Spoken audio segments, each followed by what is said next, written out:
All right. Looks like we switched over successfully. Just want to update the stream header here.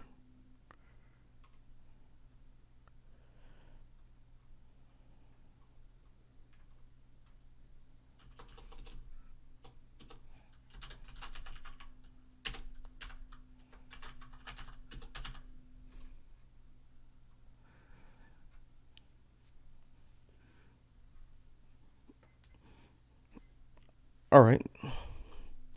I have it set to show that we are going to be practicing sounds and patterns. So for today's jam stream, I wanted to sort of build on the things we talked about and sort of worked on last session.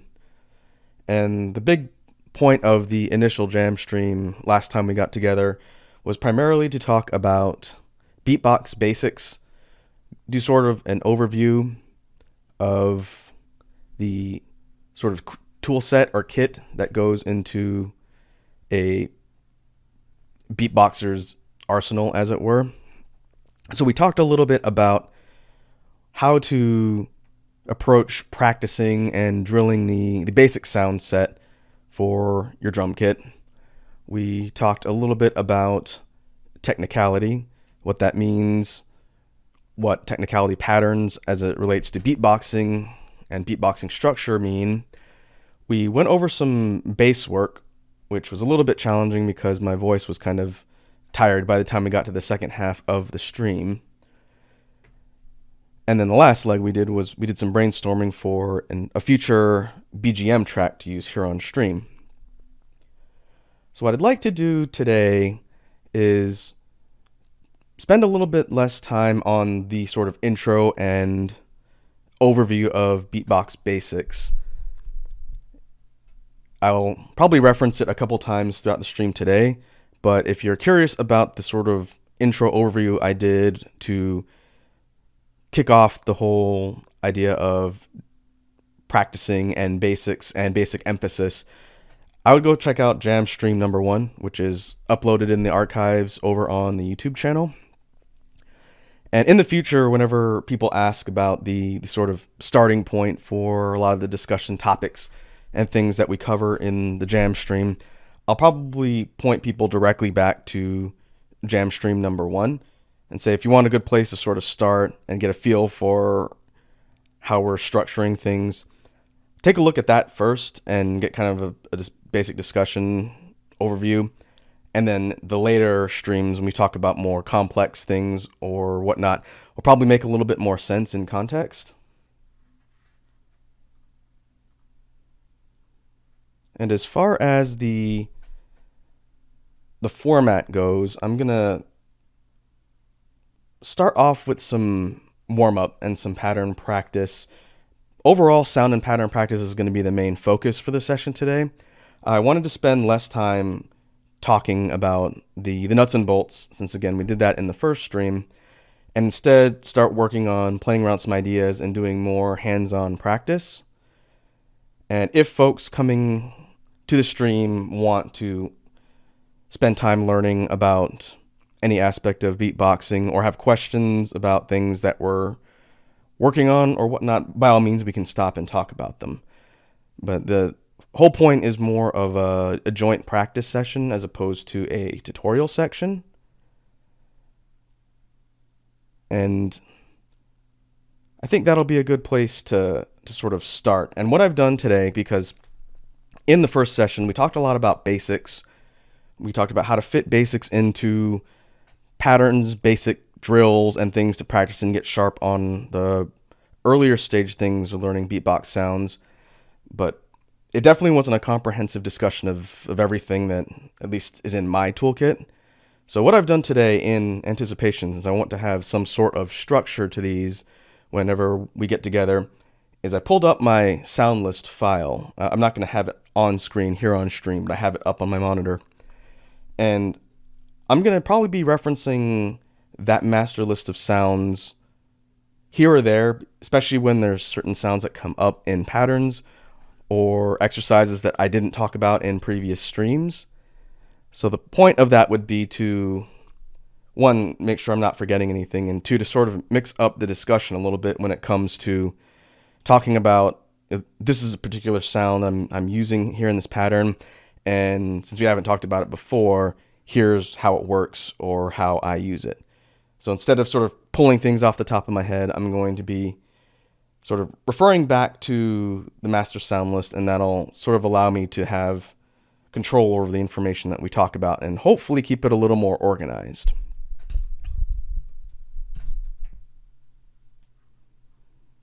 So let me get that set up. Make sure I have that on hand.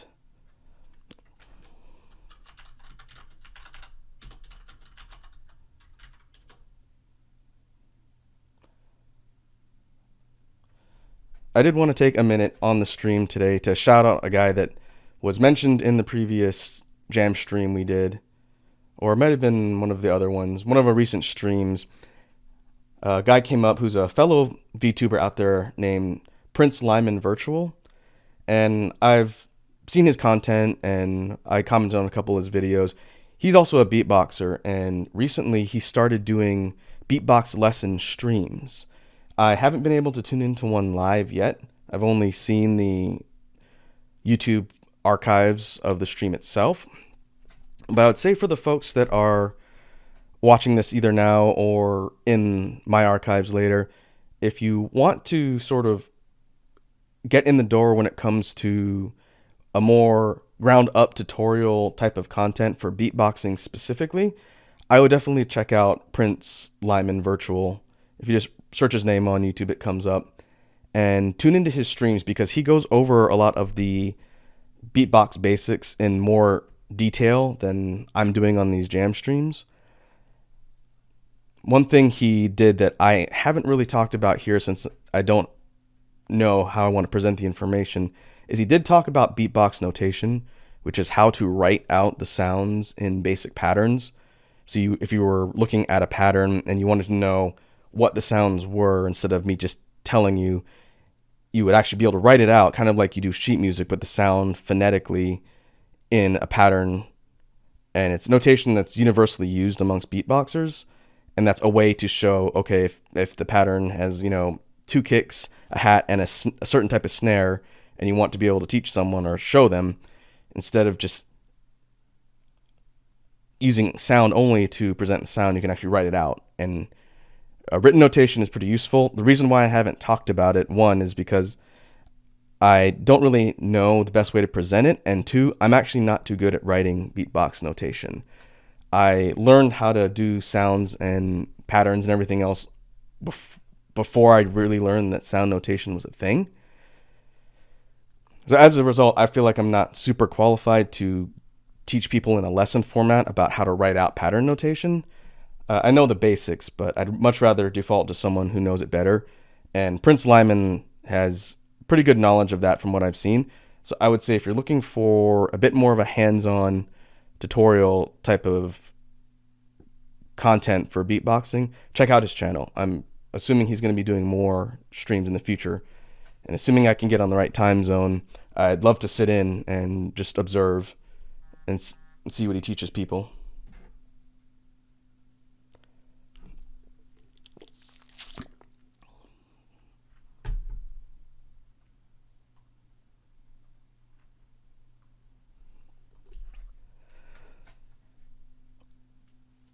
So, with that intro out of the way, I think we can go ahead and get started. What I'm going to do is run through some pretty basic warm-up drills for just one sound practice. I do want to spend some time drilling specific sounds like we did last time. I'm just not going to be talking about it quite as much.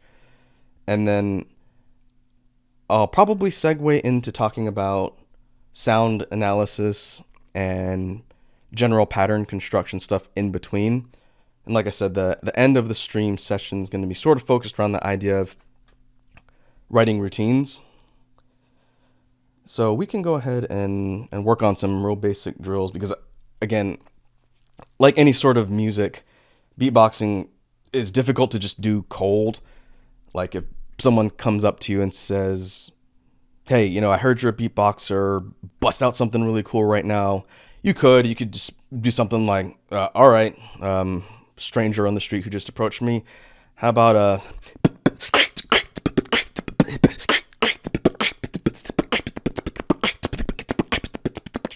and then say, there you go, random stranger. Here's beatboxing. But one thing I've learned, and I learned this from some other beatboxers in the scene, chances are, if you want to do something really crazy or really impressive, that's not just basic rhythms or sounds, which I guess to people who don't know beatboxing, that would be impressive. I don't know. I haven't actually done beatboxing for a lot of people in person out there in the real world. But the advice that this guy gave, again, this is coming from Kindo, one of my favorite beatboxers. He said, you can actually put together some really basic patterns and beatboxing sounds into a rough sort of semi-routine that's probably going to sound impressive to someone who's never heard it before, but it's also going to warm you up real quick. So instead of going in cold and trying to do like really heavy basses, or trying to get your lip oscillations in place, or even things like your BMG snares, because going in cold means you're not going to have quite as much control. He said you can do a real basic set of sounds as a mini routine, and that'll be like your warm up. And then you do like a real quick, 30-second thing, like, all right, here, let me do something like that. And then once you do that, your face is more warmed up and you have more blood flow. And then from there, when someone's like, oh yeah, what else you got? Then you can kind of go into your more crazy stuff. And so I thought a lot about that based on that recommendation. And I think the easiest way to come up with a real quick warm-up pattern is to do a simple mix of kick, hi-hat, and snare with lip oscillation bass, because it doesn't really require much warm-up at all to do that, but the motion gets a lot of blood circulation going and it gets you warmed up. So I've been trying to ingrain this in my memory, so if someone ever calls me out and they put me on the spot and they say, hey, I heard you're a beatboxer, give me something cool, then I could say, all right, let me just get quote unquote warmed up for you. And so my initial beat that I'm putting together, that I want to kind of have in my head ready to go in case someone asks, would just be a real simple mixed beat of something like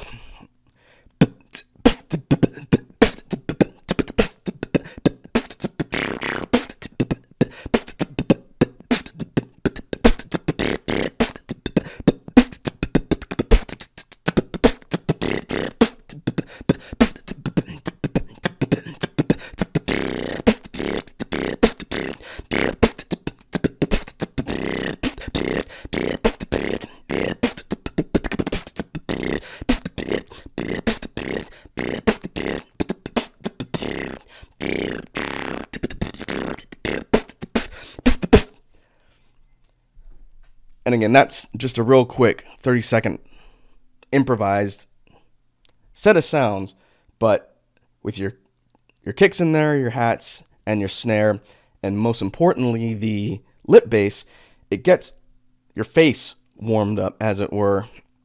So you throw that out there, and let's say this very demanding random person you ran into said, oh, that's pretty cool. What else you got? What else do you do that's beatboxing? And you show me something else. You say, okay, let me think for a second, and play it up however you want. And you say, all right, well, let me switch up the snare and tempo a little bit. So now we're going to do something like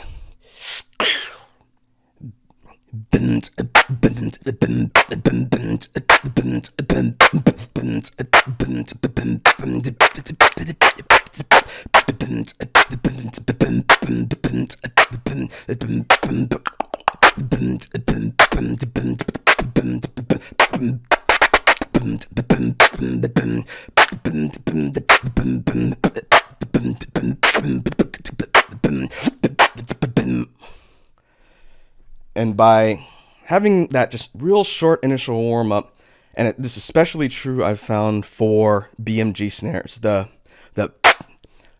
BMG, because it's such an unusual motion for your mouth, I think that's why it's difficult to do cold. So like for me, when I try and do a BMG having done like nothing else beatboxing at all, like maybe first thing in the morning or when I'm just getting on for something like this, if I try and do it, it's not going to be as sharp and I'm not going to have as much control because my mouth isn't warmed up. So for me, doing something to get my lips at the very least ready and warmed up with some blood circulation keeps me from having a sloppy BMG snare. And because it's in the same place as your lip oscillation, then by doing that first, doing your lip oscillations first, it gives you your warm up so you are ready to go. And so I think being mentally prepared is probably something that everyone knows they need to do, but when you're learning beatboxing on your own and maybe you're just learning by yourself from tutorials online or on the internet and you don't really have experience doing it in person, it's good to have sort of a game plan in mind just in the event you plan on showing people or busting it out at a party or a wedding or wherever. Being able to have a mental game plan for how you're going to sort of open up, and then you don't have to plan out a whole set list of routines, but if you have a plan on how you're going to get your face and everything warmed up so that you can go straight out the gates and not stutter, that's kind of something I think is important to mention. And so the warm-up pattern, again, I think is a good idea. And you could construct that however you really see fit. But depending on the sound list and repertoire you plan on using for your routines, I would structure your quote-unquote warm-up beats around that so that you could just segue into your more advanced routines and everything else. So with that being said, for the quote-unquote warm-up, what I'm going to do is focus a little bit on some just pattern and drill practice for the basic sounds, just like we did in the previous session. I won't be probably stopping and breaking down each individual component of what we're doing, but I do want to spend some time practicing and overall doing the repetition, since that's sort of the point of these jam streams. In addition to the ideas and everything else, it's also a chance for me to force myself to be kind of diligent in practicing and get used to the repetition of drills and whatnot, just so it's second nature. I practice the same way off camera, off stream, as I do here. And so I want to sort of make sure I'm being consistent there.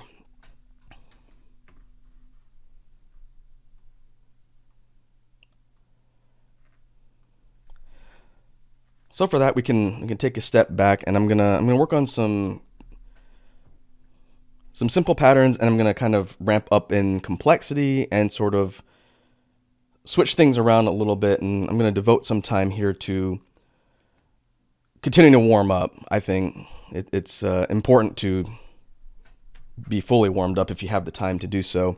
And then I'll probably stop a little bit to talk about some sounds, because I got some stuff on the list here I wanted to explain a little bit today. So for the basic practice, I'm going to go ahead and get started. And as people come and go, if anybody has questions or whatnot, then we can stop. I may be working more bases into the routine and pattern work earlier this stream, since waiting till the last hour or so ended up being a challenge, my voice being shot. So we'll see. I'm probably going to do more of that earlier on. But for now, we'll go through some pretty basic pattern practice.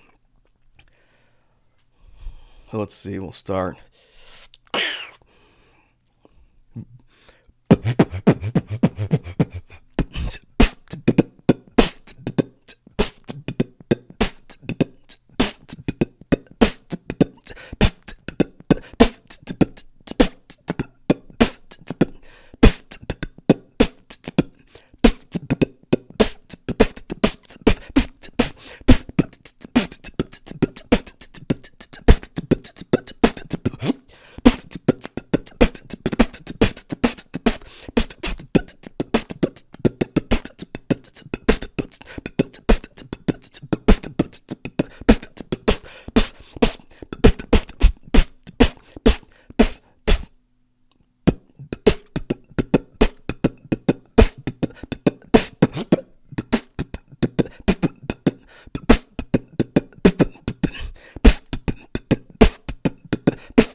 switch.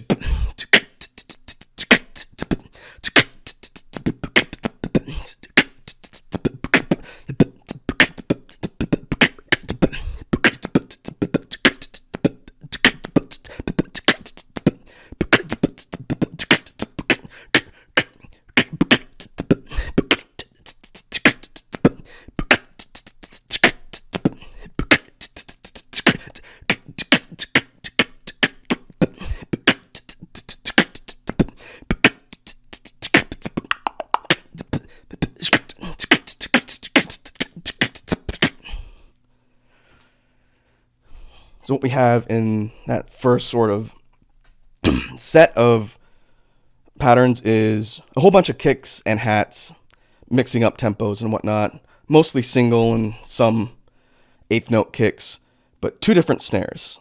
We had the PF snare, the which tends to be one of my go-tos for warming up.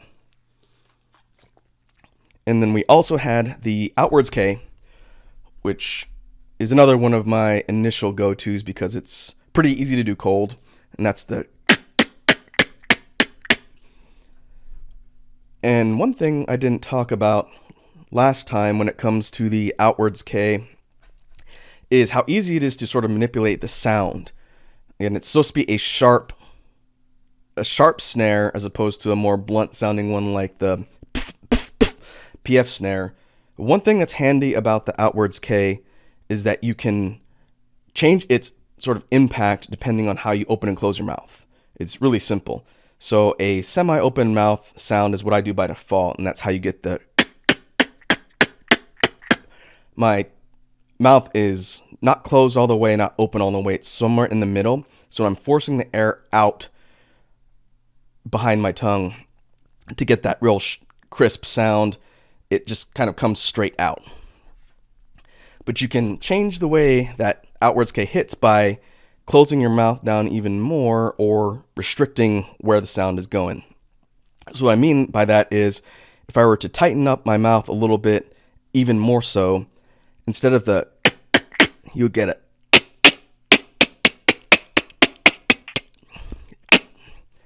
And it pitches up a little bit.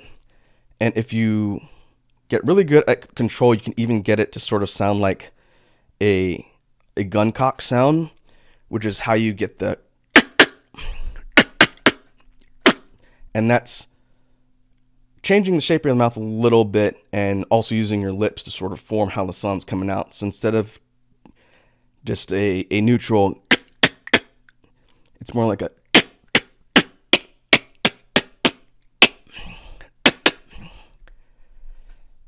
And so by playing around with mouth position for basic sounds, it's a pretty good way to just change the way the sound hits, and you can mix up the overall sound in patterns itself, which is kind of handy. You don't have to always be using the same type of inwards, outwards K, or even the same type of PF snare. One thing I know I haven't talked about yet is a variation on the PF snare, the that I do every once in a while. I don't work it into a ton of patterns yet, but I probably should. And that's what I call an 8-bit PF, which is a vocalized bass sound behind the PF. So instead of a basic, just a if you just do a ooh, ooh with your voice behind it and you force the sounds together, you get a and it's like a almost like a bass snare at the same time. So something that you could use in a pattern would probably be something kind of like a.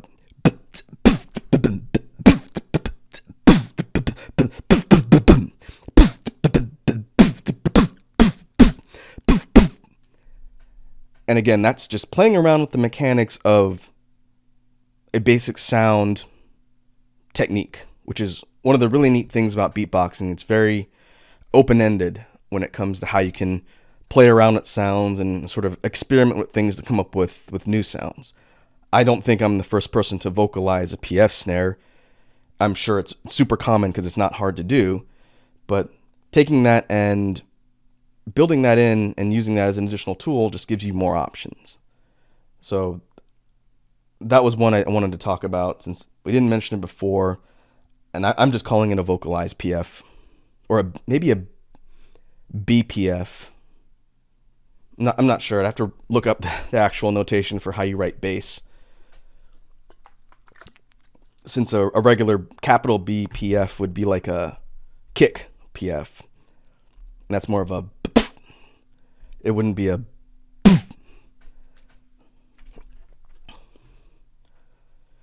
So we've got a little bit of initial drill work with the basic kick and a couple different snares. I'm going to play around with some patterns a little bit and just practice some more, mix in some other snares. And I'm going to start slowly tweaking the complexity a little bit to include other sounds. And there's one coming up that I want to spend some time talking about since it's actually one I forgot to talk about last time. So let me run through a couple more patterns and then we'll take another pause and I'll explain what I'm talking about with this other sound. All right.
So what I ended up doing for the last couple of practice patterns there is I started adding in throat bass and just mixing up the real simple bass lines and notes with the rest of the basic sound practice for the patterns.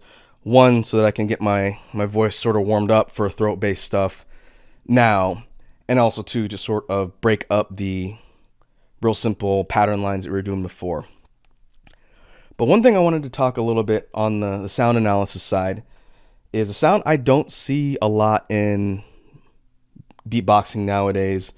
I didn't invent the sound by any means, but when I look at some of the other people out in the scene, especially the pros, the big names out there that are creating content, competing, and instructing tutorials and all that, I've only seen the sound referenced in one person's kit, and funny enough, it happened to be Kindo, one of my favorite beatboxers, and that's the zip sound. And the way he sort of uses it is different than the way I do. So I want to kind of explain what I mean when I say the zip sound, explain how I use it, because I put it in a ton of my patterns. It's been in almost every single pattern I've done here on stream, and I haven't spent time talking about it. So I figured I would do that here, one, so I don't forget in case anybody asks in the future, and two, because I really would like to get the discussion out there to other beatboxers who may stumble upon this in the future. I'd be really curious to see if anybody else uses the sound this way, Again, I don't think I invented anything groundbreaking or revolutionary. It's just a use that I don't see out there often. So I'd be curious to see what other people think. So the zip sound sounds like this.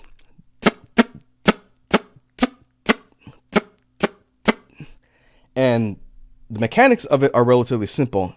I'm just saying zip, like ZIP, zip, but very quickly without the ip, or the I in the middle, the vocalization.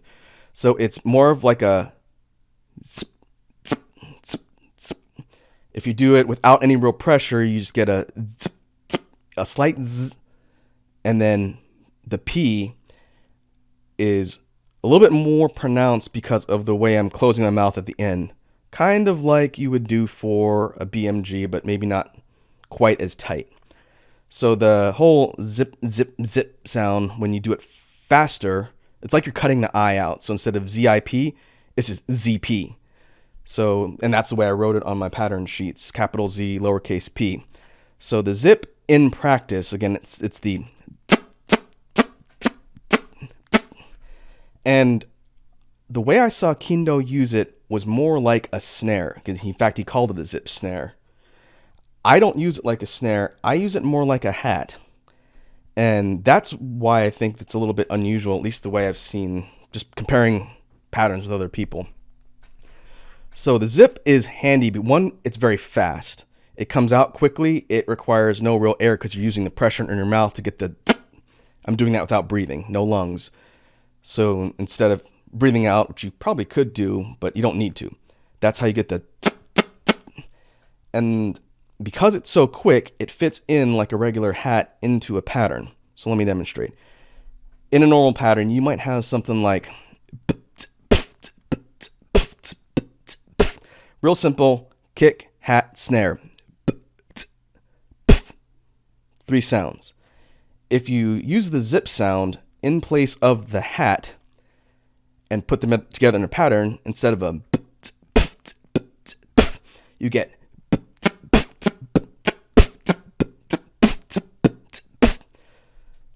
and so it functions like a different sounding hat or mix in sound that you can put into a pattern.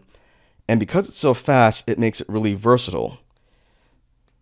And what I mean by that is I have a sound here on my list, again, looking at my Excel document, so I know what I'm talking about when I'm doing these sessions with you guys. I have what I call the triple zip, and it's written as 3ZP for pattern, just so I don't forget. And so a triple zip, which I've done a couple times, I don't do it a lot, so it probably wouldn't have been super obvious, but that sounds like, and because it's such a fast sound, chaining it together is really easy. Once you get control over pushing the air out and then just getting the fast clamp down to get the and the sharpness of it, then it's just 3 bursts of air in rapid succession is how you get the. And so how you use that in a pattern is more like an inner pattern fill as opposed to a sound in between. So what I mean by that would be is, let's say I wasn't using it in between the other sounds in our practice beat, so it would be a.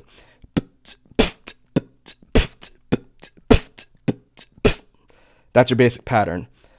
But I wanted to mix it up with a triple zip somewhere after the pattern resets. You would get something like.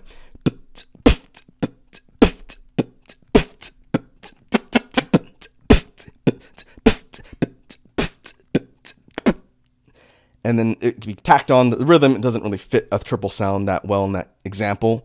But the point is you can use it to break up any sort of pattern when you need a real quick series of notes. I see people do clicks in place of that sort of filler. So it would be something like.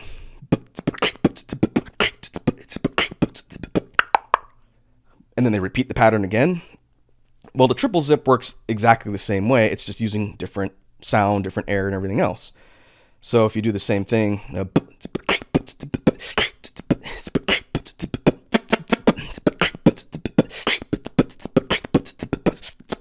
like that, it's pretty handy for, again, filler and sort of intermediate sounds, just like a hat. So I tend to refer to the zip sound as a hat. But you could use it like a snare too. If you're putting it into the original, and replacing the PF with a zip, you could do that. I wonder what that sound like. It would sound like it hits a little bit weird and different. To me, again, my brain's not wired to think of the zip like a snare sound, but you could use it that way. But one thing that I've been experimenting with, and this is sort of the discussion point I wanted to raise here when it comes to the zip sound, is how it combos into other pretty well-known and common beatbox sounds that everyone really knows and are out there. And what I mean by that is because it's putting your mouth in a closed lip position. When you do the and you're done, your lips are closed.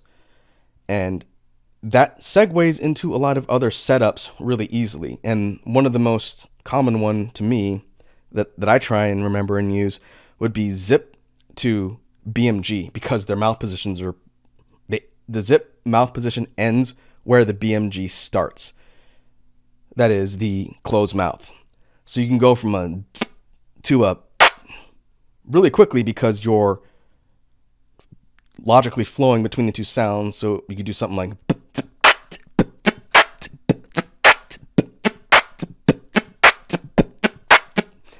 and it's really easy to go from to, because again, same mouth position, you're just taking your clamp lips and putting air out for the burst of sound that is the BMG. And so that's pretty handy when it comes to that sound. But it also has a pretty easy tendency to rapidly combo into other things too that I've found. And one that I've been working on for a bit that I want to sort of explain here is the zip triple kick. So like we talked about in the previous stream, the triple kick is the BTB, or the 3 rapid kicks in succession, really handy for when you're doing high speed beats and you want to mix it up with triplet kicks. So the experimental combo that I've been messing around with uses the zip B2B. And what that sounds like is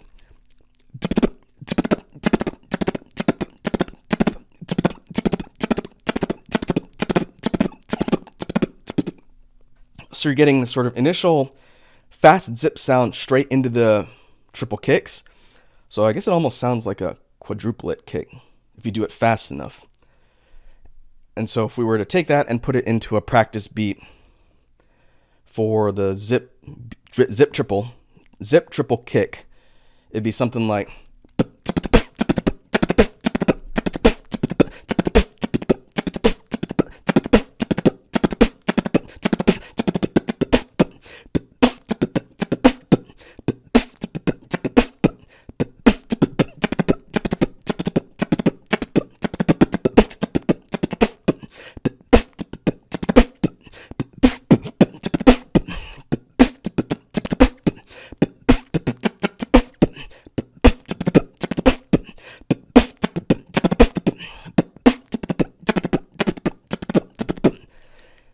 and I found that particular pattern flows really well. I think it's just because there's a pretty good economy of motion when it comes to the mouth position. Because again, just like the BMG example, when you do your lips are already closed, and it's pretty easy to get from that position to since you're dealing with a closed lip kick sound anyway. So putting it all together is how you get the.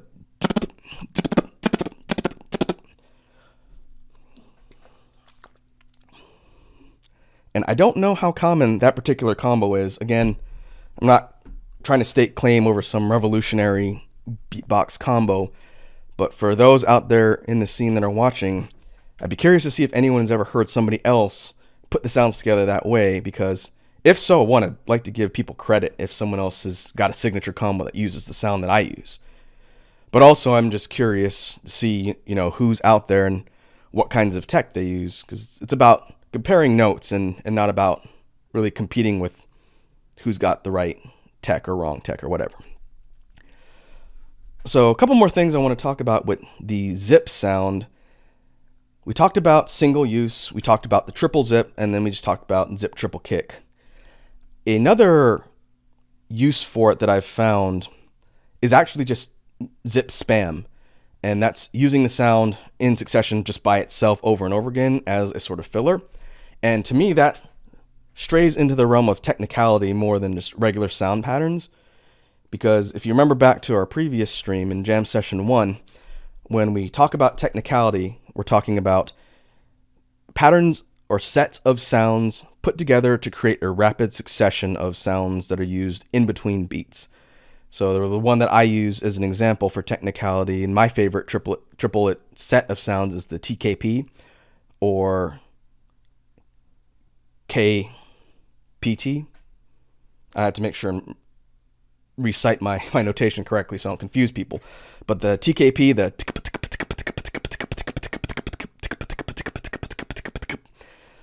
when you take those three sounds, just to real quickly demo what we talked about before, the TKP technicality pattern is just that. So you get, but when you start employing it in fast beats and your muscle memory gets better, you get the three sounds sped up even more so, and that's how you go from to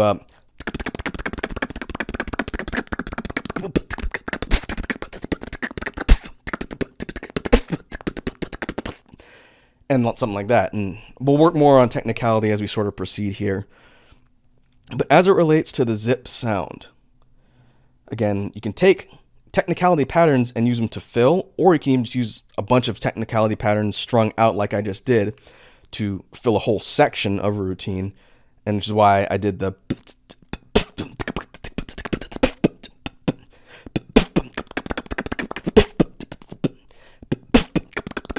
I had to sort of reload what I had. I had the KPT there as the filler chain, which is how you got the sound. And so going back to zip and why I'm mentioning this, zip spam, or just a zip chain as I call it, would be using that one sound in rapid succession as your quote unquote technicality filler pattern. So what that sounds like would be, let's use the same example. So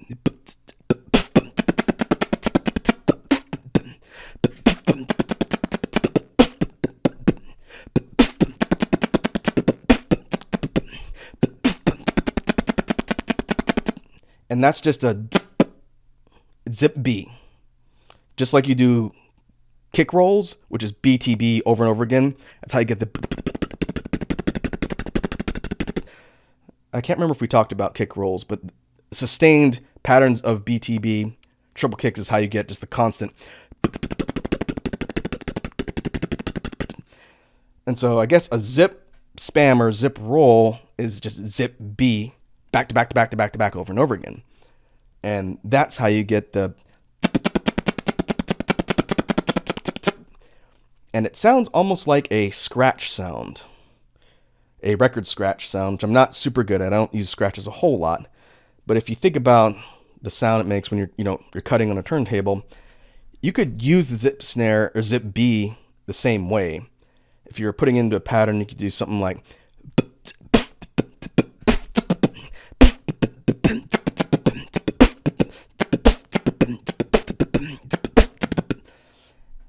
And it functions that way, but for the main quote-unquote technicality use for zip B over and over again, I found that it's an interesting way to mix things up, but then you can chain it into the zip BTB, zip kick, triple kick right after. And so what that sounds like in a sample pattern, if we were building onto what we were just doing, would be when we go...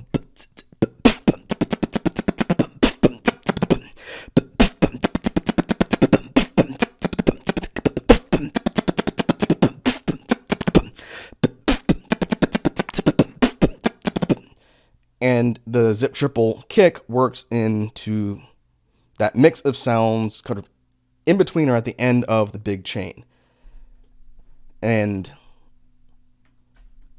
to sort of summarize the whole segment and why I wanted to stop and talk about this, again, I think there's a lot of potential for using this particular sound. It just doesn't appear to be really common.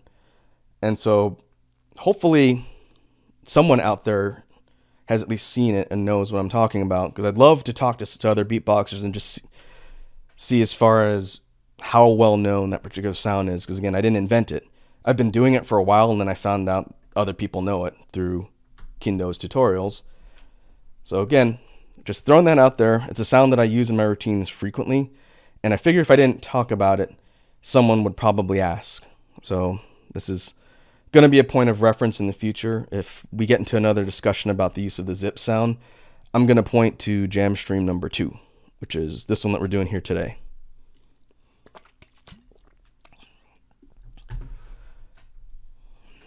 Going back to our practice patterns, we're starting to work on basses a little bit. So I'd like to pick up the pattern practice with the throat bass, and I think I'm going to try and mix up some vocalized chest bass since we didn't really work with that a ton last time. And we'll see how my voice handles that as we sort of go here. So we did some basic patterns with PFs and K snares. So I'm going to probably focus a little bit on inwards Ks and BMGs for these next couple. And then if I think of anything else that I want to stop and talk about again, then I'll do so. There's another sound here that I wanted to talk a little bit about, so we'll get to that one in a minute. So let's do some practice drills with our other snares and mixing in some bass.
Sorry, I kind of moved my mic in the middle of that there. Hopefully that didn't pick up too loudly.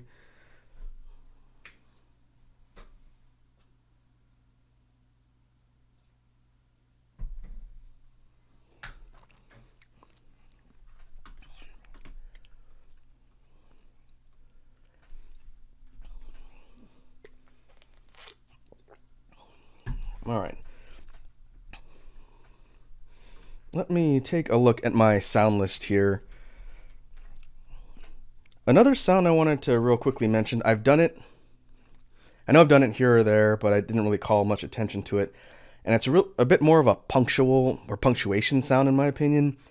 That is a sound that you use to sort of end off a routine or stream of patterns. I guess it could also be used as something in between. And again, I don't know if this sound has an official name, but I just call it a bit bloop, and that sounds like. And to me, it sounds kind of like an old Atari or 8-bit. Again, a bit bloopy sound. That's why I call it that. But that sound is not hard. In fact, it's lip oscillation position. But instead of blowing air out to get the, you just let a little burst out from between your lips, and then you cut it off and just let it escape really quickly. And that's how you get the. Using mouth pressure to force a little bit of air out, and that's how you get.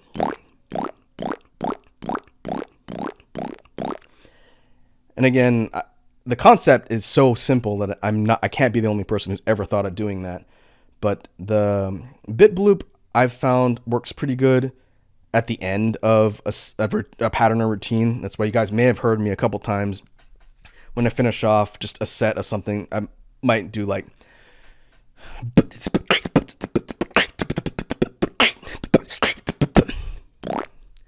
And then the punctuation sound at the end is the. But this particular sound can also be used in between beats, just like you would use any other filler sound. So I did want to talk a little bit about it because it's a sound I do every once in a while. And I feel like if there's a sound that I do frequently out of habit, but I don't talk about it, eventually someone is going to say, hey, what was that weird sound you did, in stream 2 months ago? So to break down the use of the bit bloop, again, you can use it at the end of stuff or as a standalone sound, but you can also use it in between. So if you think of just a real simple pattern, just like a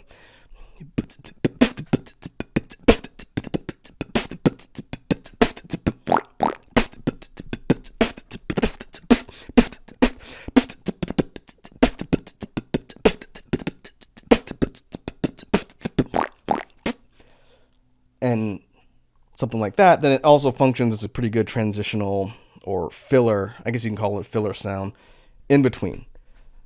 And so that's a pretty fun one. Again, the mouth position is just like your lip oscillation. And like you talked about on the first stream, you get the by taking your normal flappy lips or your horse lips sound, and you tighten up at the corners and force the air from the middle of your lips instead of flapping freely. And that's how you go from to. And so once you have the position, the bit bloop is just using the mouth or the air inside your mouth and forcing it out in that same lip oscillation position to get them. And if you sort of use your tongue to control the space in your mouth, that's how you get it to sort of oscillate in sound when it comes out instead of just you can get it more like a. And that's just by sort of lowering your tongue in your mouth and then changing the position as the sound comes out. And you can kind of play around with it and change slightly how that sort of bloopy sound hits when it comes out.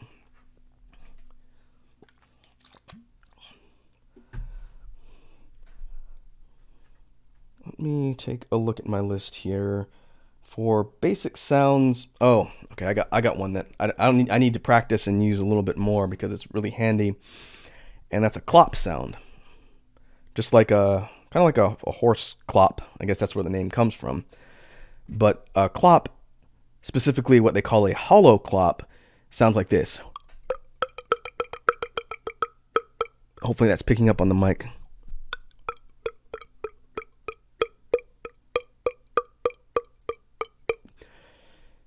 And this particular sound took me a little bit to learn because it's a muscle memory sound. and a muscle strength sound, the concept of it isn't hard, but when you first try and do it, nobody's sounds that impactful.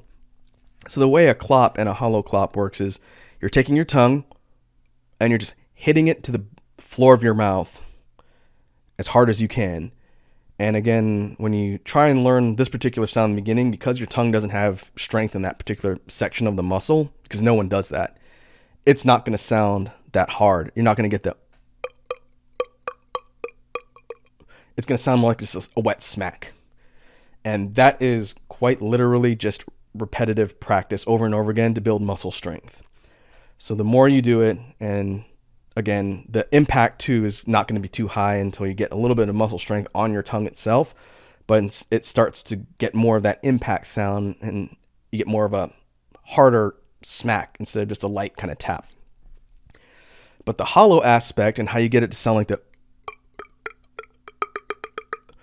involves using a throat hollowing technique, which I guess I should probably talk about here since I haven't mentioned it on anything else so far. Throat hollowing plays into a ton of beatboxing sounds. It's kind of key in manipulating the way sounds come out and the way they sound to the ear. And the way that works is you open your throat. Again, this is a little bit tough to demonstrate when I can't show you what my throat looks like. But if you push your throat outwards and expand the amount of space in your sort of trachea windpipe area, it gives more sounds a space to echo. The hollow sound you get in a lot of sounds is coming from the fact that there's more sounds resonating in that open space in your mouth and in your throat. And so by hollowing your throat out, and again, I would check out tutorials on how to do this since there's a couple different ways people explain it. Some people explain it kind of like when you yawn and your throat deepens and it opens up. Or if you're hitting a really low note and you're singing, kind of like a oh, you have to drop your throat in order to get that low register. It's the same motion. You're just not making any noise. And so if you don't have a hollowed throat and you do a clop, it sounds like... Mine kind of sounds the same because I've been doing it a little bit longer. But by opening your throat is how you get the kind of deep, echoey...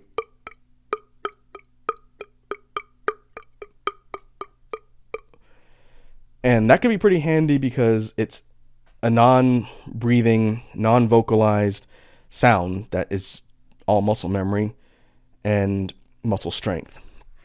But I don't use hollow clops in my beats a lot. I probably should use it more because you can do some really cool technical patterns with clops for really high speed sounds once you get it kind of more rapid, kind of a more...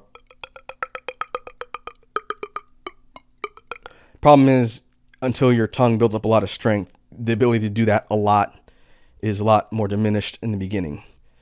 But a good beatboxer to look up when it comes to clop technicality patterns would be a Japanese beatboxer named Kohei.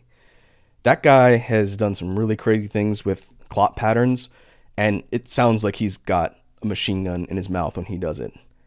There's a couple tricks that he employs to get that rapid sound and get it to come out the way he does, but overall, his technical mastery when it comes to high-speed patterns is crazy in general, and his clop patterns are nuts.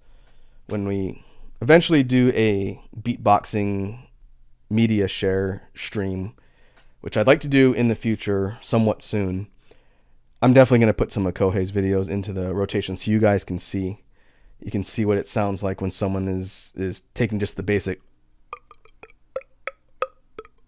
sound and then plugging it into real fast and high speed sounds. It's pretty nuts.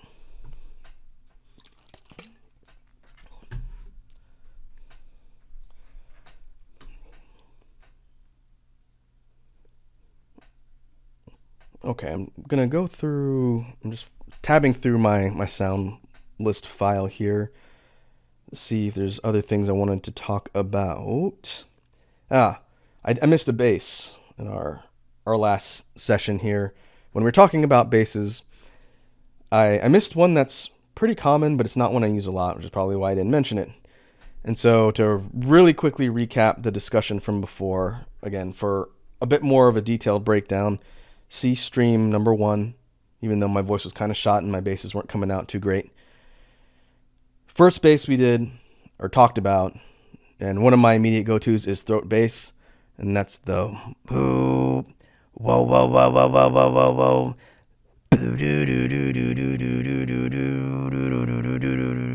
We talked about texturing and layering of sounds to break up vocal bass, which is how you get things like the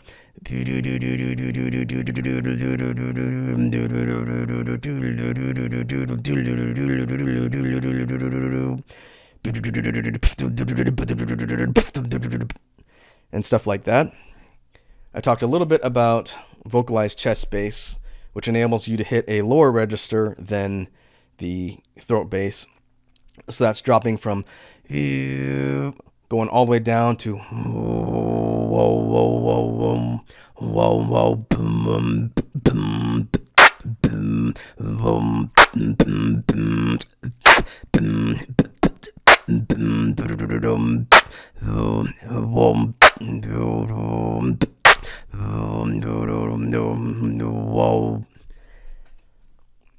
and we talked about obviously lip oscillations, which is how you get the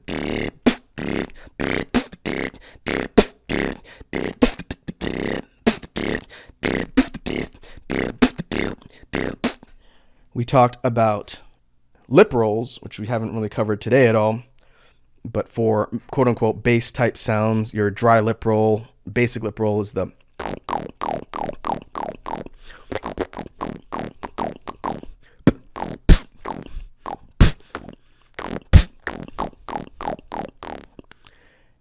and then its slightly more advanced cousin, the inwards lip roll, is the one where you get more of a punchy lower drop sound when it comes to bass-ish type things, and that's a lower.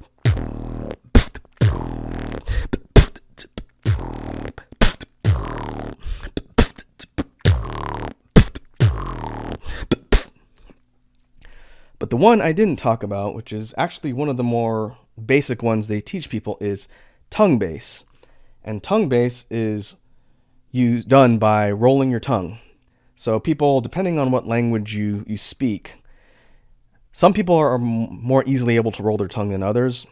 And that's just the real quick outward sound, just letting the air flap over your tongue as it leaves your mouth. And that's how you get the or a.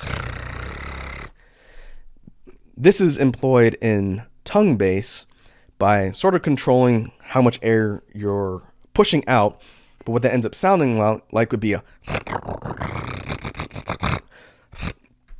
In a beat, you might get something like.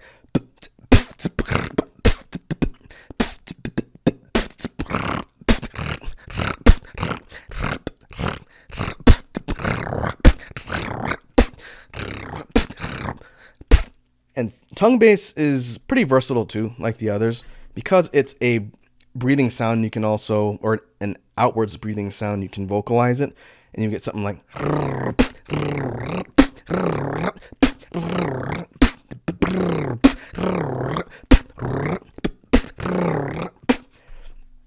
And so it's pretty handy in that regard.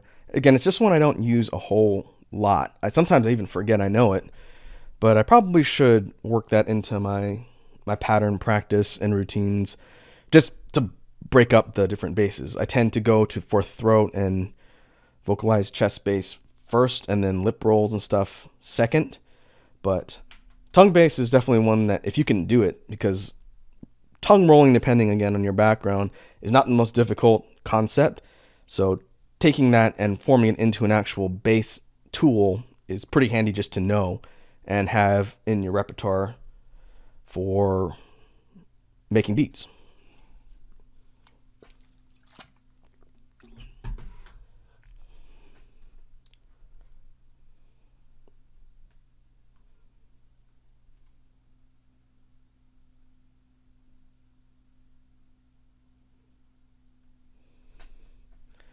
Okay, we talked kind of at length about some additional sort of assorted miscellaneous sounds and how they fit into different patterns or how I use them. The big one that we spent a lot of time talking about would have been the zip, but I did want to spend some time talking a bit more about technicality patterns and sort of some other variations and things that we didn't really focus on last time. And in order to do that, I'm going to break down a couple specific patterns that I use, explain how I do them, and then give some examples about how they fit into beats. So to go back to the ones I shouted out earlier on in the video, the real simple triplet technicality patterns that I like, or I learned first, are the TKPs and KPTs. So the TKP is the, and the KPT is the, or KO or co-PT is the. I tend to kind of mix up the K sounds on the KPT one.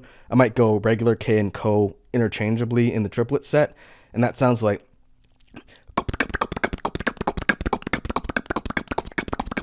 It's a little less monotonous than just the done in one straight line. But another one that I probably should have mentioned when we talked about the zip, but it's connected, so we'll talk about it now, is what I'm calling the outwards K zip technicality pattern. And I've done it in a few examples so far, but I never really talked about it. And so let me look at my list and make sure I'm referencing it correctly here. The outwards K zip, KP, there it is, I see. KPZPB is how I have it written down here, and KP is outwards K. That's just my notation. I don't think it's written that way in actual formal beatbox notation. But the KZP, KZip, I guess we can call it KZip pattern, sounds like. So K, outwards K, zip, and then kick at the end. So KZPB is probably the way most people would understand that. So that sounds like, and it sounds like a kind of like a record scratch in succession. But when you use it as a technicality pattern in a beat, you might get something like.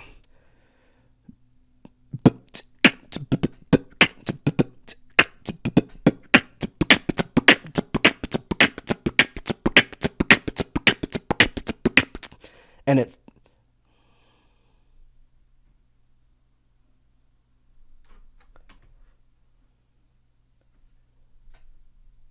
Sorry, I'm just reading the chat here. Hey, what's up? Grace still plays. Thanks for stopping by and thanks for shouting out, man. Hopefully the stuff we're talking about here is at least somewhat interesting, but I think it's awesome that you're out there spreading the word for up-and-coming VTubers. That's very much appreciated. So if you end up hanging out, great. If not, thanks for stopping by. That's awesome. But to go back to our example, sorry, I happened to see the chat out of the corner of my eye. When we're talking about the K-zip kick pattern, that's in succession, you get the, and you could speed it up a bit, pretty considerably, to get a lot faster sound, and that's how you get something like. But what I wanted to sort of mention was this chains into the zip triple kick thing I mentioned in the zip discussion earlier on in the video. So to recap that little segment, the zip triple kick sounds like. And so when you go from the kick zip, K zip kick, I will get my notation down if it kills me. You go over that technicality pattern and chain it into the zip triple kick, you get something like.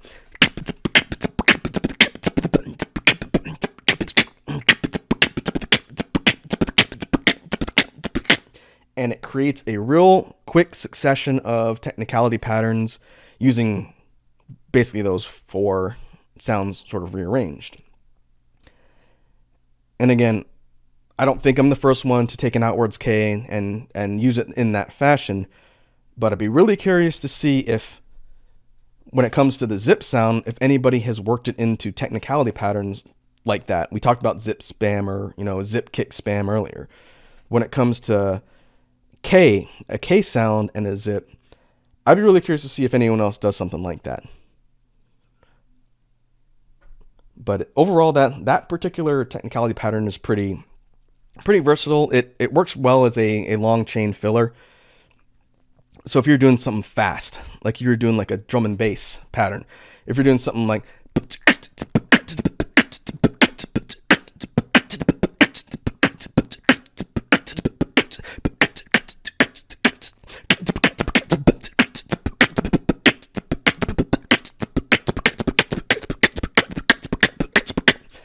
then you could take the K-zip kick and use that pattern that way.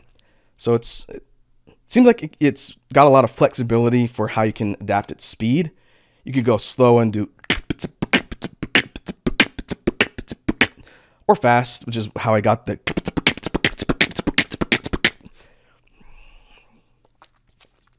So as far as technicality goes, that was one I wanted to sort of mention real quick, since I think I've done it a couple times here or there. I think I actually looked at the wrong one. Need to check my notation here.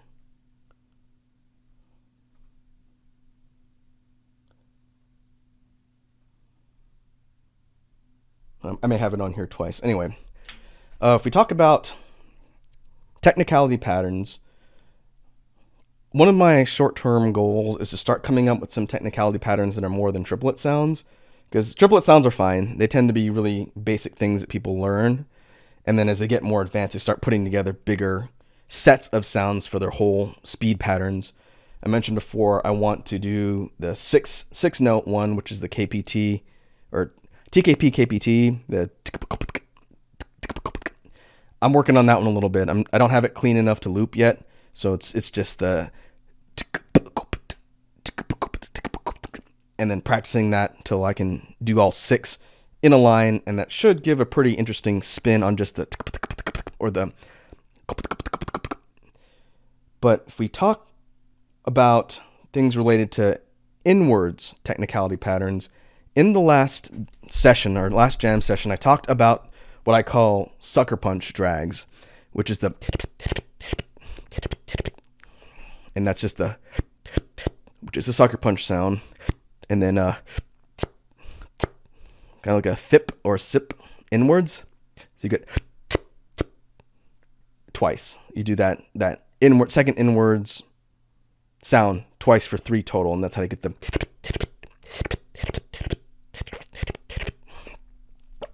And we talked a bit about how I use that particular pattern in beats, and you heard me do it probably earlier in the beginning when I was warming up, just doing like a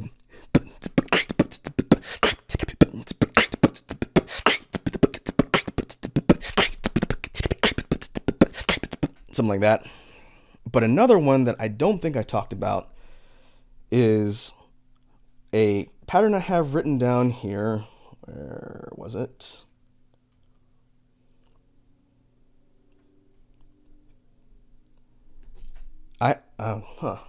That is not the one I thought I had here.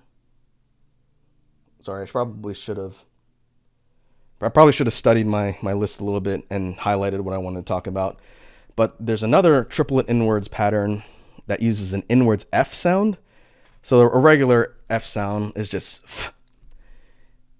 And I've talked about the FT hat, which is the F.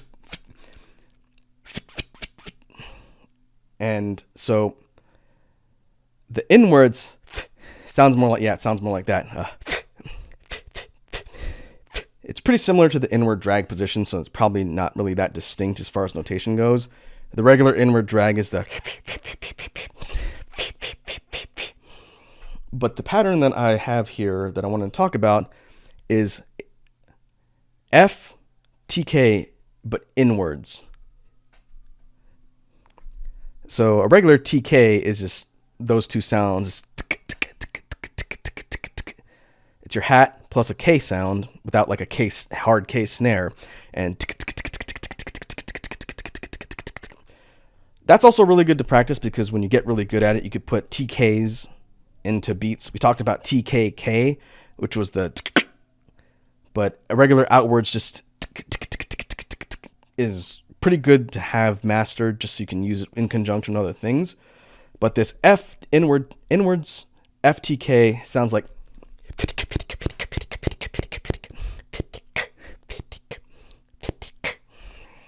right? So it's all sounds but breathing in at the same time in one stream of air. And this one's a little bit tricky to describe because, again, you can't see what my mouth is doing. But if you breathe in and have your teeth on your lip, that's how you get the inward sound. And then you use your tongue to duplicate the T and K as it goes in. And that's how you get the...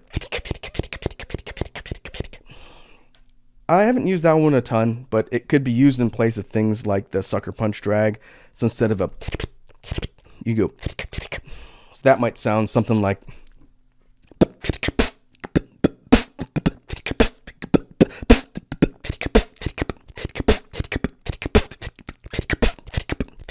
It's pretty rapid inward succession of sounds, and it's a good way to get air if nothing else. So that's definitely one I wanted to mention here, since I don't think we talked about F sounds.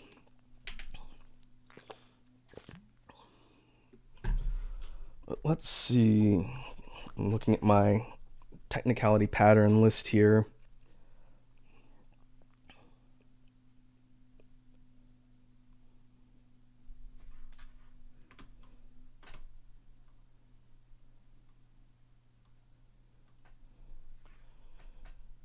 Let's see.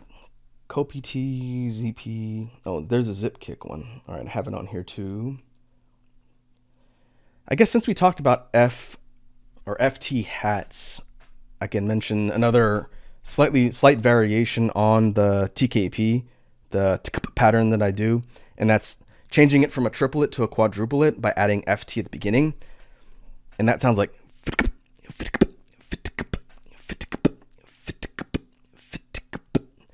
it's very subtle, but it changes the way the rhythm flows because it's 4 sounds instead of 3.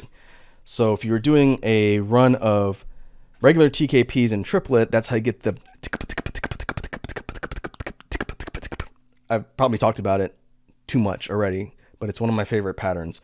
If you take the FT and mix it in, it changes how the rhythm flows, which can be pretty versatile when it comes to changing how you want your technicality patterns to sound in practice. So what I mean by that is by doing instead of a, you're getting 4 sounds. So in a chain, it sounds like,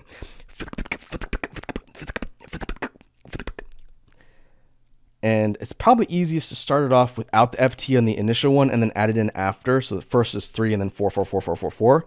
And that sounds like, let me try and think here since I've never actually talked through how this rhythm works.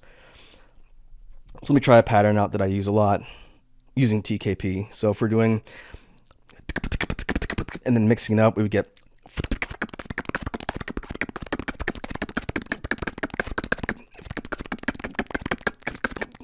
that one's a little bit more irregular, I think. I need to clean that up a little bit. But it changes up the sound slightly the way it hits. So just like we talked about on all the other stuff related to technicality, mixing up sounds into your patterns and then practicing the new structure and flow gives you more variation and more tools to be able to use instead of being stuck in a rut when it comes to your beatbox arsenal.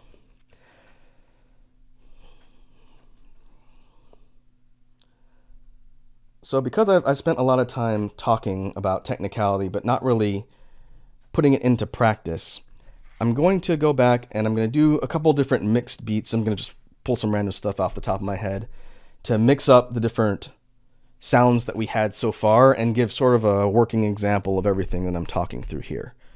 So I'll do that and then we'll wrap up the sort of practice discussion for technicality and move on.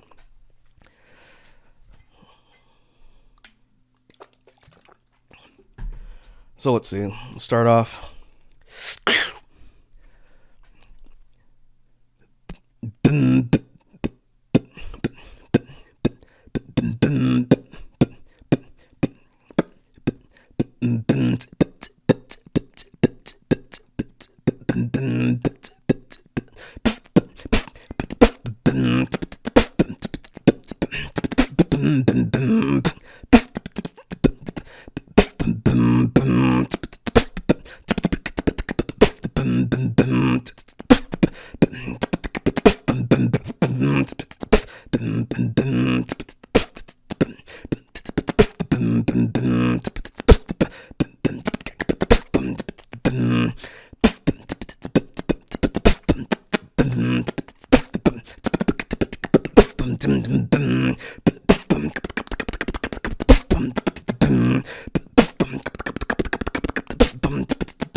Let's see.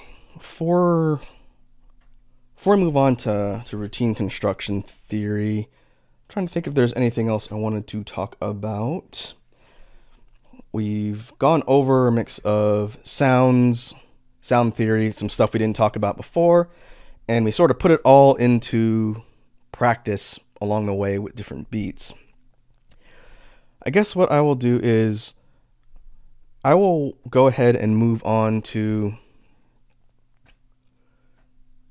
routine construction theory, and probably the last section of the stream here today. We'll be talking a bit more about routine theory, and I'll kind of walk through some ideas that I've been kicking around for beatbox routines, and that'll sort of flow into our future discussions when it comes to coming up with ideas for more cohesive routines and whatnot. So we start at the basic level. What is a beatbox routine? A routine is, to me, like a more advanced pattern or set of patterns. Again, I don't think there's any universal definition for what constitutes a routine, but when you look up beatboxers out there that are creating content, they'll actually have specific routines or songs that they do that they write and construct and perform. And so for our purposes here, a lot of the stuff we've been doing is just pattern construction, pattern practice, and whatnot, but it's not fit into sort of a song structure and format that's an actual routine. I guess if I really wanted to, I could go and lift different sections of things we practiced and string them all together and call it a routine. But to me, a routine is a lot more organized and thoughtfully planned out. It's writing a song. And I think one of the challenges when it comes to learning beatboxing in the beginning, one, it's obviously learning a mastery of basics and just learning how to get basic sounds and sound technique clean and consistent enough that you can do it on command. You know, when everybody's learning basic sounds in the beginning, their ability to bust out something complex just off the top of their head will come after practice. But when it comes to routines, a lot of the thought goes into what kind of song do I want to create? And that comes down to construction of things like style, tone. Do you want something that's going to be kind of a heavier, more atmospheric type sound or something more aggressive? Are you going to be doing something like a dubstep-ish type sound like vocoder we talked about before, which is going to be very bass heavy, probably a slower tempo, but heavy emphasis on drops and sort of that overall kind of aggressive sound? Or are you going to be on the more melodic and sort of, I don't want to say standard, but on the more melodic side would be something more musical with melodies and sounds and constructions for melodies that you're going to combine with your beats to get something a little bit different? a great example and person that I absolutely will show when we do beatbox media shares is a really well-known professional beatboxer named Gene Shinozaki. He's from New York, I think. I think that's where he lives, at least. But he's part of a crew called the Beatbox House of very, very well-known guys in the scene. And Gene is a phenomenal songwriter. He's competed on the beatbox stage and pretty sure he's won several titles. But he's very proficient in sound construction and theory, but he uses that to write, I don't want to say legitimate, but to write dedicated songs and content within beatboxing and outside beatboxing using all these different theories. He's an incredibly talented guy. And I definitely, when we're trying to show people out in the scene that are doing stuff, looking at Gene's technique and what he creates is a really good example of what you can do with mastery over not only just beatbox sounds, but music theory in general. So you have to decide for yourself, are you going to go that route and go for a more musical type sound, or you could be erring more towards the technical side. Let's say you want to do a lot of really fast, high-speed patterns constructed around some sort of rhythms or tempos that's going to showcase your ability to do crazy fast beats. And there's a lot of beatboxers that can do that too. A couple that spring to mind when it comes to the technical beat side would be a Russian beatboxer named Helium. He's insane when it comes to his technicality. He's also an insane bassist too. His inwards bass is nuts. But he released a video somewhat recently that was something like, I think it was like 18 drum and bass technicality patterns. That would be in the rotation when we do beatbox media shares, because it's bananas. And he writes out all the notation for what he does, and he sits there and just goes off like rapid fire in succession. It's crazy. So if you want to do more of a technical type of routine, then you can plan out your structure that way. It really just depends on the vibe and the type of sound that you want to convey when it comes to your routine. And so with that being said, routine construction theory, I wanted to sort of play around with some ideas for the stuff we've been practicing here on stream. And this is really more of a brainstorming exercise than a specific routine practice session. That will be something we talk about in future jam streams, I think.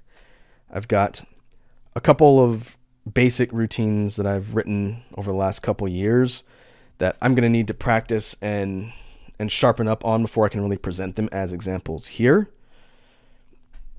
But for now, I think the idea of experimenting around with some styles, some combinations of sounds, and some techniques will be good as just sort of again, like a brainstorming session or a notepad for future reference when it comes to designing routines and coming up with stuff that's going to be a bit more sort of combined, as it were. And I think as more people tune in and as we get more people sort of stopping by to chime in or just participate in the process, being able to come up with routines that we collaboratively write would be something pretty fun. Like I'd mentioned in the last jam stream, the idea that I could sit here and talk to you guys and chat about ideas for our background music tracks was pretty entertaining. The first one that we did, again, I still have to record and mix and edit, but I think as we get more people participating in that, it's the same sort of deal, being able to sort of create content collaboratively with the audience would be fun. But for the last bit of the stream today and our exercise in routine construction. So what are some good starting points for a routine that we are going to create? So I think the first place to start would be sort of the mood and tempo and basic feel that you're going for. And one idea that I've been kicking around for a while for a routine, it's still in its rough stages, but I feel like we can use it as an example here, would be a bit more of a lower tempo, kind of slow build type of, I guess it would be a hip hop beat. And what I've sort of planned out mentally here would be something employing the use of outwards Ks, again, one of my go-to sounds, and a simple tempo to start. So we'd have a non-bass, non-vocalized, non-melody intro or lead-in, but kind of leaning towards a more kind of dark or ominous tone. So it wouldn't be like a hype song. What I'm thinking here for this particular example wouldn't be like a real high energy, real crazy like trap beat, or something like a club oriented type of hip hop beat. Instead, I'm thinking something a little bit more kind of slower and a little bit more methodical. So if we put that all into practice and not just talk about it, the initial tempo and beat structure that I came up with for this particular one would be something like, let me get some water here. We're talking about the lead-in before we start switching up anything or adding any sort of additional sounds, basses, melodies, or whatnot, would just be a kick and what I call an SH outward K. And I haven't talked about this, so this is actually a good example to sort of mention it here. The outwards K that I do is the real simple, real basic sound, pretty common, but an SHK sounds like and I don't know if that particular type of snare has an official name, either in beatboxing or in the world of music. But if we put it into practice with our kick and our hat or our beat, what I'm mapping out here for this particular routine would be something like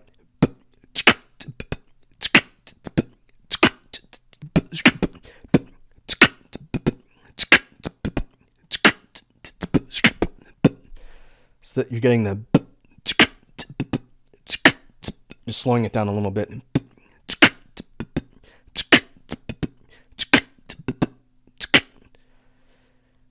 It's a pretty simple kick, snare, hat. I guess I had the order backwards there.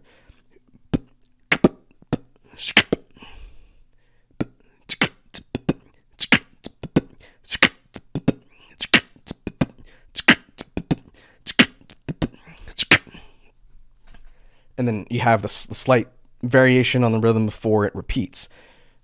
And so the whole thing drawn out for the lead-in that I'm thinking here would be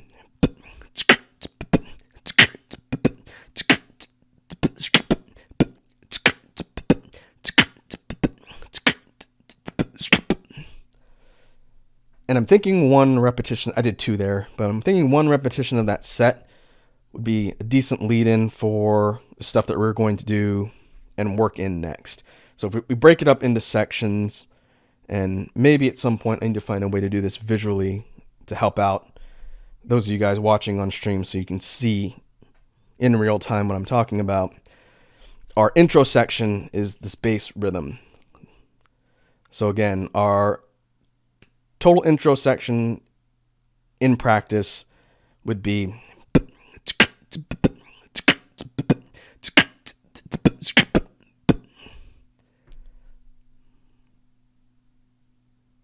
in fact, I think it sounds better with two. I changed my mind. I want to do two repetitions of that for the intro. So the whole thing would be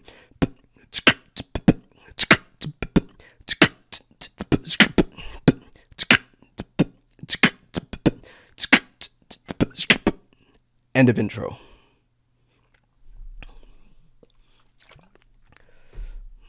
So if we take that section, put it aside, that's our intro. Now our first leg of the routine that we're thinking about here, there needs to be a lead-in after the intro that's going to sort of introduce how we're going to set the tone for the rest of the routine. So what I was thinking in my head, and again, I have a rough draft of this that I've sort of been practicing, but the lead-in from the intro, I think would be good with just a real simple throat bass line. And the way I've sort of mapped it out is just a four notes, 4-note bass line that repeats, and then we're going to slowly lead into a build up that's going to be a transition to the next portion of the routine. So what do I mean by that? So we know that the last section of the intro goes,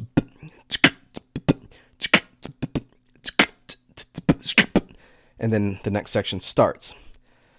So the idea I had with the throat bass line would be something like,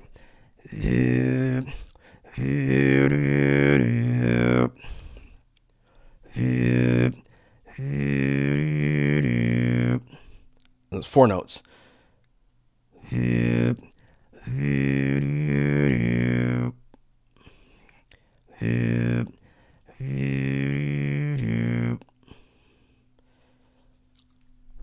And using that lead in, I wanted to do sort of a build up, increasing the tempo, and it's going to sort of lead to a semi drop. So what does that mean in practice? Let's just map it out and see what it sounds like. So I'm going to do the intro and then the lead in for the first section here, and then I'll show kind of where we're stopping along the way here. So we start from the very beginning. We got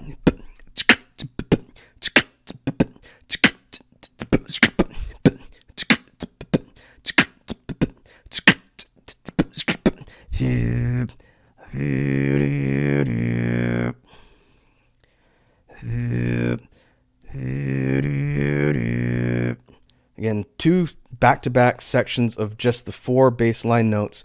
We could even add hats in between so it doesn't sound quite so empty. So it could be something like, and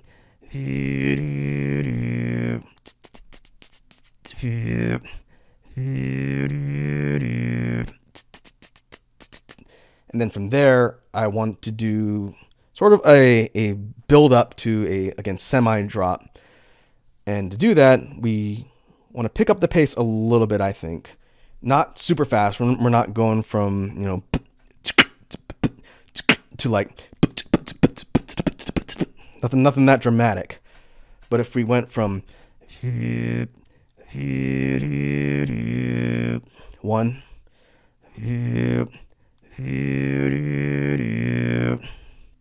2,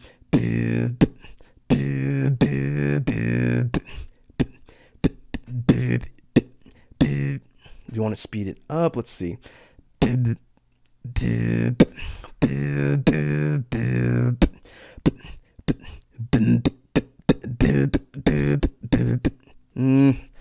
think that might be a little bit too much of a build up. So let's rewind it back.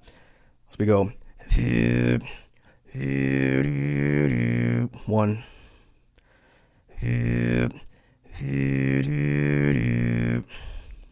2,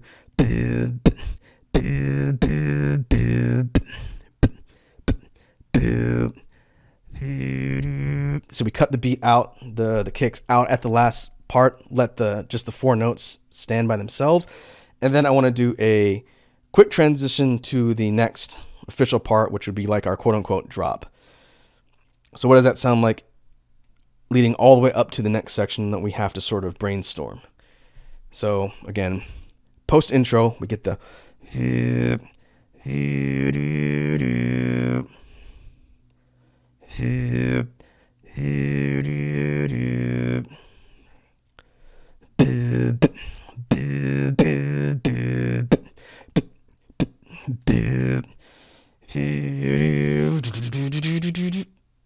and then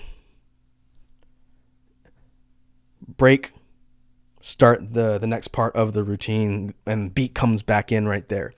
So after the, what I had here is just a filler, and maybe it sounds too cringy, I don't know. But because we're going for a bit more of a kind of ominous type sound, again, I'm not trying to sound like we're doing some sort of like super dark, mysterious type. No, it's not that serious. But what I had here, because it sounds like we're sort of got this kind of creeping sound after the, I had a sneaking through the shadows as the transitional phrase, and then the beat comes in. So what does that sound like in practice? Let's test it. So again, we're past the intro. We start with the notes on the bass line. We get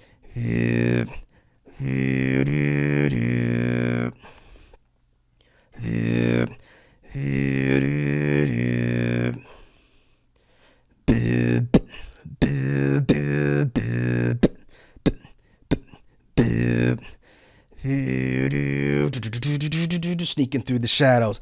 And then we go into our next part of the beat, which is just the initial intro beat,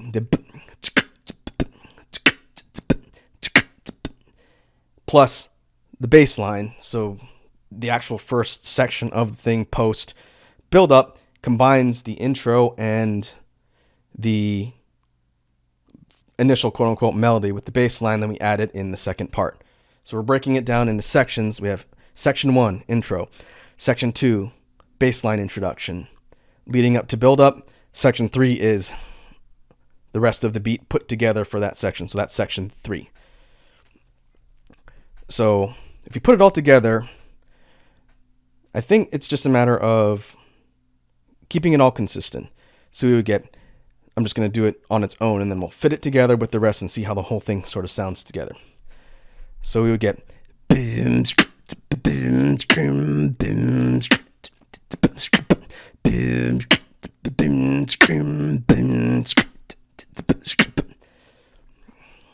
I think works decently well. I think I want to add some fills in between the sections of that, but if we look at that as our first chunk of the new main rhythm plus melody, I think that'll work. So let's do a complete test run of everything up to that point, and then do one repeat on just that new combined beat bassline section and see what it sounds like. I may play this back when I'm editing this footage later and decide it sounds like complete garbage, but that's the whole point of the brainstorming sessions, is to experiment with ideas and come up with something, and maybe something will stick. So if we go back to the intro, I'm going to do everything that we've tentatively put together with one repeat on the main beat once it starts in section 3. So if we start the intro,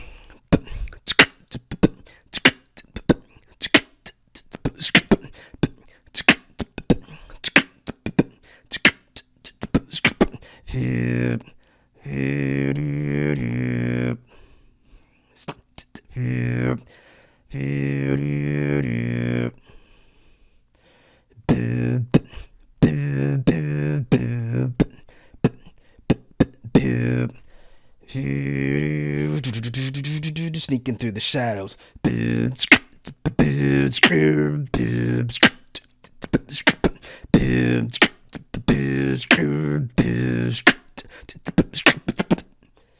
And then the extra little zip kick I threw at the end is just a filler between the last.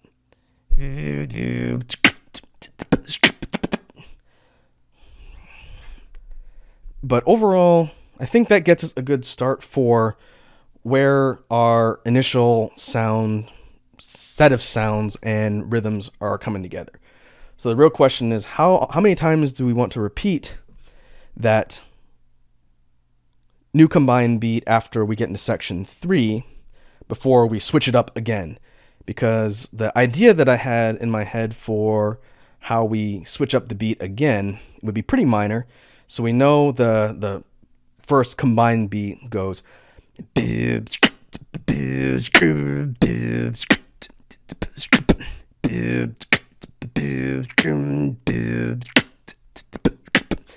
I thought about for the next iteration of the beat, because again, we're just going to slightly tweak things a little bit, would be adding a dedicated zip in between the rest of the beats in there. So you're adding that on top of the beat plus the bass line. So what would that sound like? If we were doing another full repeat of that whole new combined beat section, we would have something like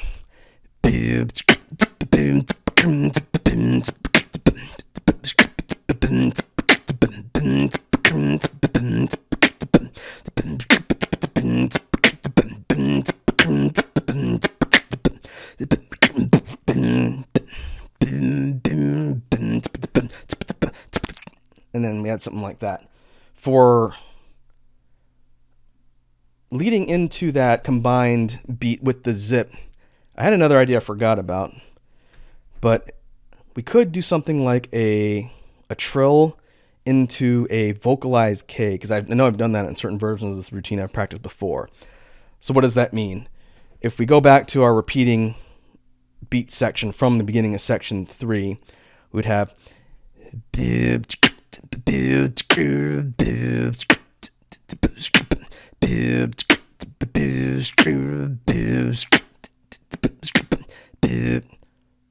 and then it repeats. I think I want to do a repeat of 4 before we switch and add the zip. Here's how I'm going to demonstrate that. So if we do 2 repeats of the beat instead of 1, so that's 4 instances total, then add in the fill into the modified one with the zip. If I do the whole thing, it should sound like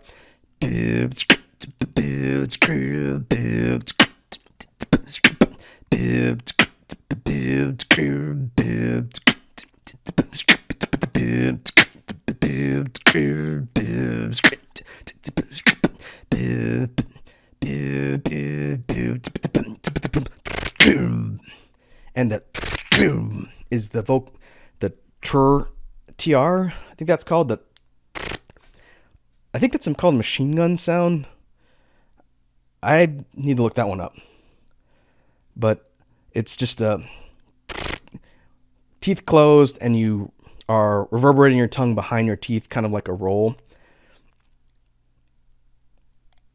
I may need to talk about that sound separately. I completely forgot we haven't covered that one before, so my apologies there. But for the fill itself in between the two section repeat, before we add in the modified version of the beat with the if you notice, when I did the last repeat of the 4, I cut the part of the beat out to just kicks. So that's how you got if we do the last 2 measures, it's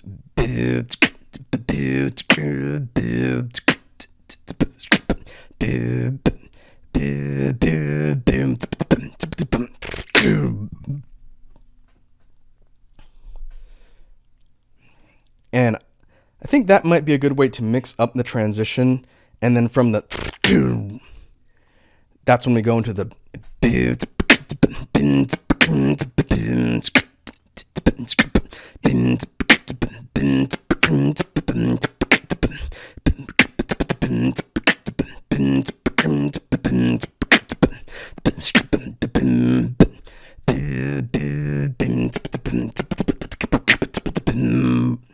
and then that's sort of the end of the routine as of, right now. If we were to cut it off right there, what we've done is instituted the beat plus the bass line in section 3, repeated it twice. Section 4 is a repeat of those 4 again, adding the zip in between to switch up the beat a little bit. And then we've put together an outro, and I just improvised something real quick. And it could be any mix of sounds or technicality patterns after the final repetition of the main chunk of the song. So if we were to take all that and put it all together, I'm going to try and do the whole thing from the beginning. And we'll see what that prototype looks like. Again, the whole point of the exercise here is sort of explaining the mechanics of how you would go about creating a routine and sort of the things you think about. Again, I'm not saying I'm an expert on writing beatbox routines and this is a gospel that you need to follow. But when it comes to looking back through the mechanics of how someone does it, this is kind of your example for how you'd go about creating a song or routine that you can use to bust out when you are competing or when you want to impress people or what have you. So let's go back to the beginning and do the whole thing from start to finish from memory and do my best, and then we'll sort of see where that leads. And then we'll kind of wind down the stream from there. since we're coming up on 2 hours and my voice is getting tired.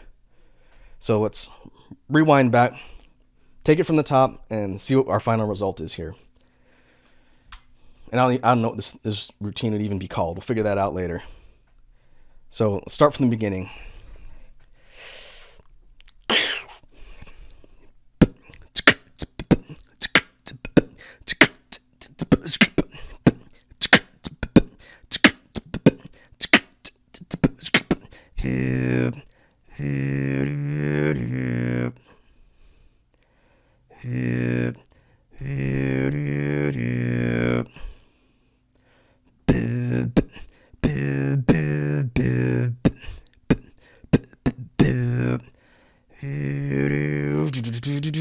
Like, comment, and subscribe.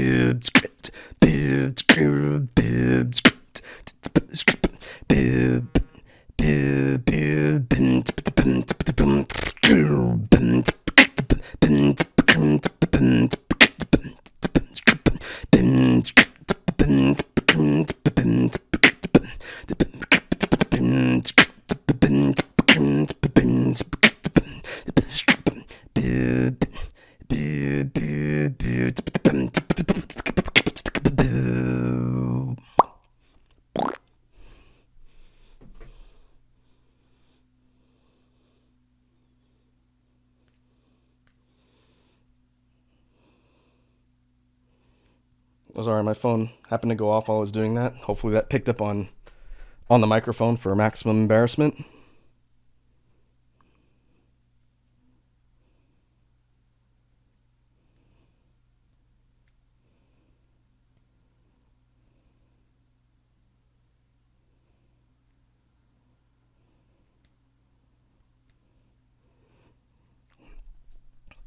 So I think based on that rough prototype,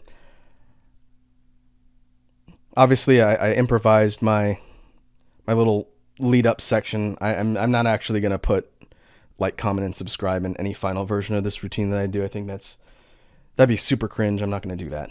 But I'm just messing around. I think when we're looking at this from an exercise perspective, it sort of demonstrates the thought process when it comes to routine design, and really builds off the idea of patterns. Again, when you're learning beatboxing, a lot of it is coming up with patterns, practicing patterns, and getting good with them, and then figuring out how to adapt those patterns into other things. In this particular case, the other things would be a structured song with dedicated sections and specific breakdowns, however you want to sort of put that together to convey, like we talked about, tone and mood and all the other music theory type stuff.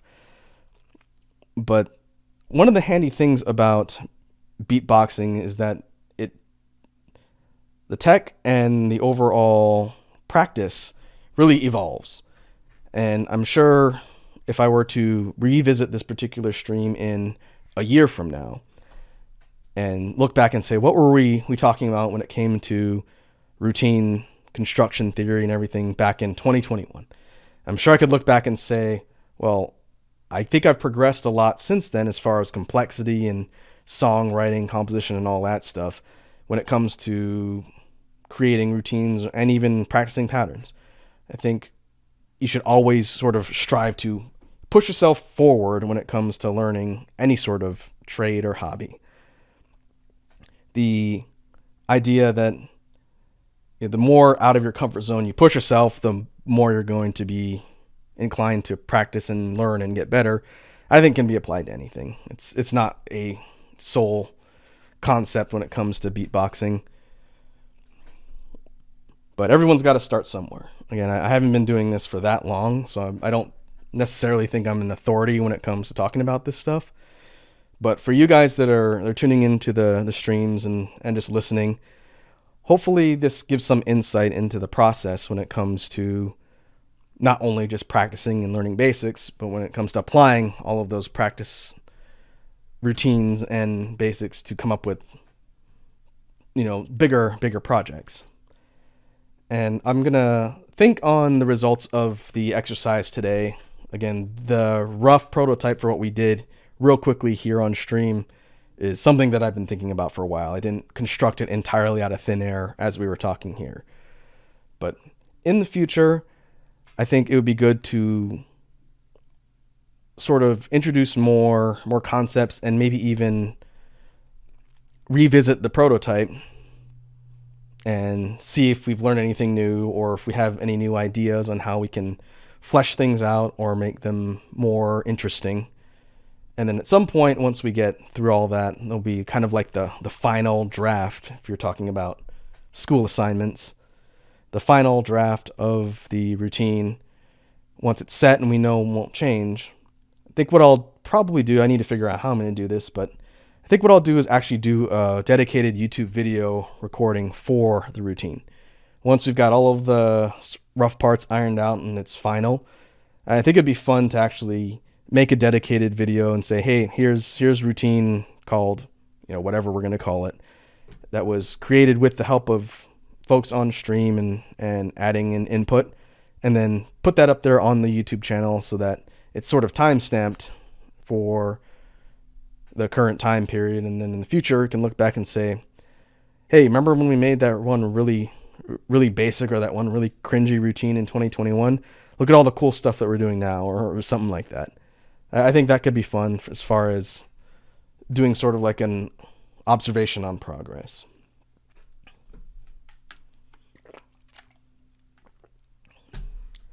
But that being said, that covers all the stuff that I wanted to talk about on the Jam stream today.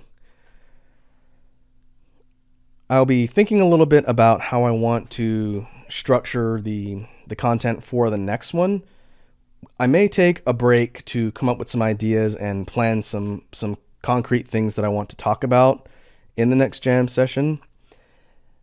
I'm either going to do another one kind of like this, where we go through some real practice and talk about ideas and technique, or I may put together a media share type thing for beatbox content, depending on what people think or how many people are showing up. I definitely want to share some stuff from the scene with you guys that are tuning in the streams, but I haven't decided on when I'm going to do that quite yet. One, I have to figure out what content I want to put together and then curate all that. And then we'll have to actually set up a time, because media shares are definitely a fun part of streaming, and we haven't done one yet. I'm still kind of wrestling back and forth about which type of media share content I want to do first, but we'll see.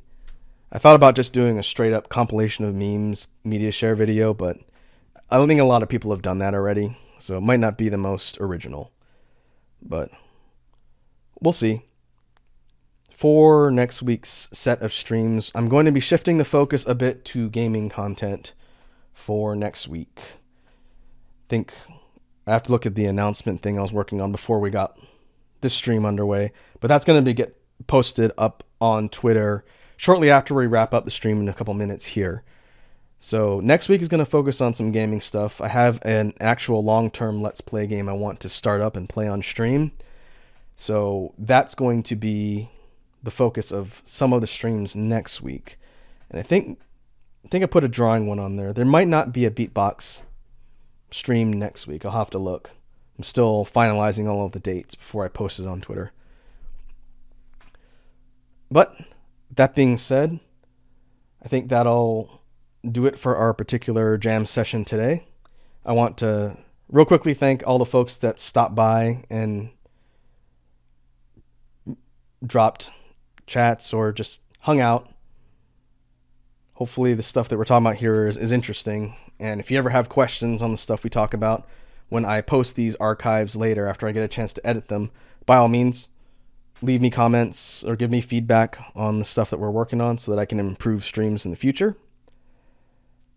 But that being said, once again, thanks for hanging out, and I will see you guys next time. Have a good evening.